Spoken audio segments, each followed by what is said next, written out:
Hi everybody, welcome back to my channel. Today I'm going to be teaching you guys the basics of the Western flute. We are going to be going over how to put your flute together, how to clean your flute, how to position your mouth, how to hold your flute, and some basic rules and information. So to get started, we are first going to be going over how to put your flute together. Your flute should come in 3 parts, which are your head joint, which comes with your one hole to place your mouth. You have your body, which is with all of your keys, and then you have the foot. And so the smallest piece is going to go at the end of your flute, and you want to be very gentle with it, and you're going to slightly just turn it and twist it right in, and it should align with the keys.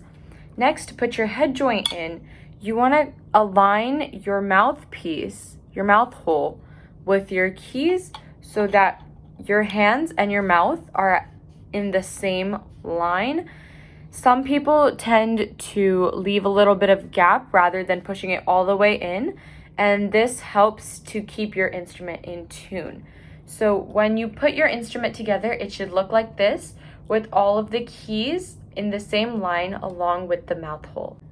Now I'm going to be going over how to clean your flute. This is very important as we want to avoid any germs and bacteria that can stay in our instrument when we are playing, because we are putting a lot of spit into our instrument.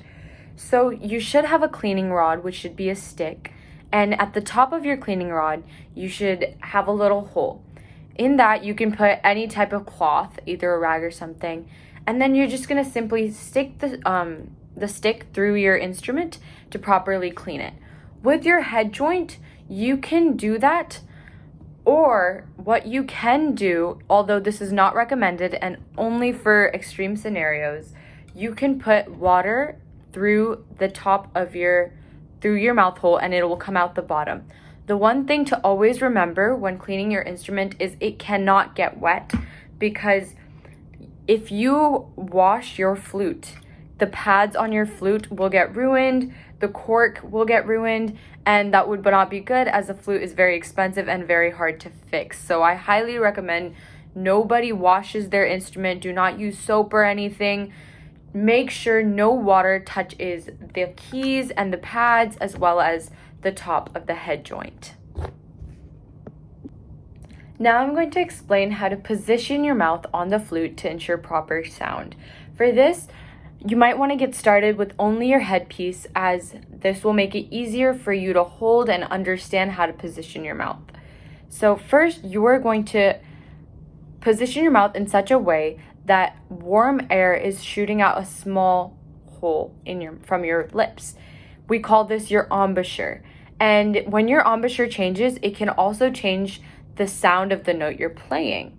So you're going to place your lips directly on top of the hole, like so.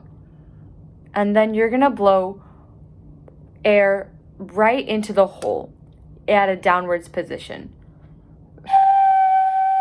And you can close the hole to make it sound a little different.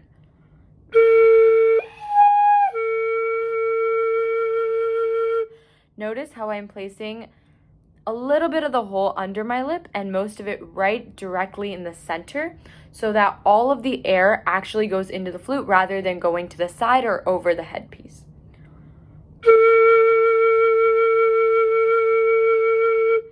Once you've gotten comfortable with that and have started practicing, you can attach it with the rest of your flute as I showed you how to in the first clip, and then practice holding your instrument and playing it.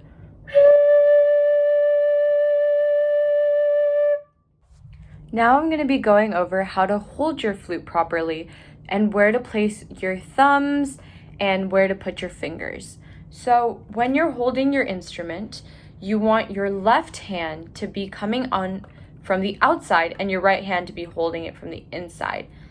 Now, most of the time, your left thumb is going to be holding onto this key or in this area, so I recommend that you hold your flute at an angle. And your right hand, the thumb should go right below the 3rd circular key on your body. So right about there. And so or under the second one based on how big your hands are. So when you're playing it like this, you should also make sure that you are curling your fingers rather than keeping them flat.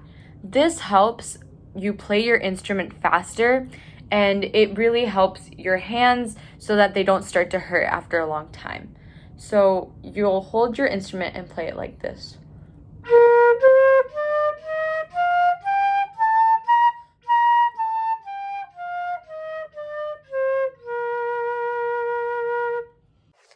Some basic rules that you should know with your flute are, as I explained before, don't let it touch water. Getting water on your instrument would be very, very bad.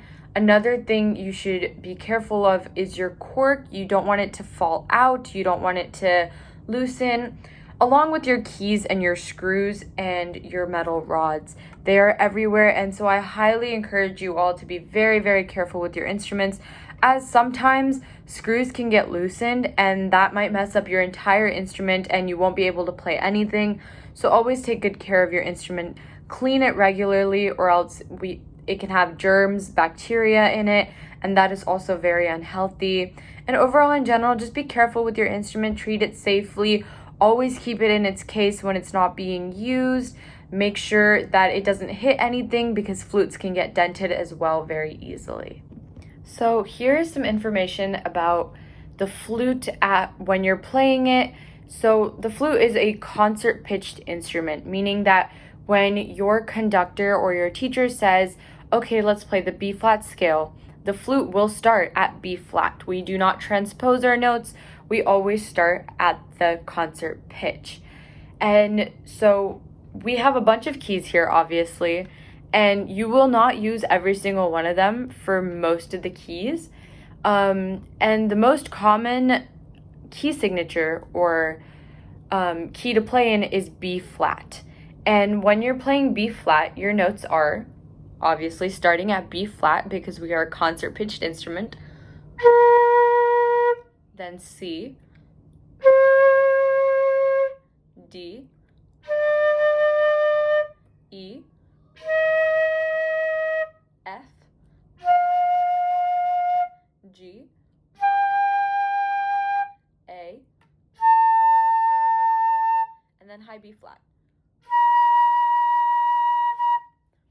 In the next video, I will be going over how to play these notes and the fingerings for them. Finally, I hope you all enjoyed this video and you found it useful. Thank you so much for watching.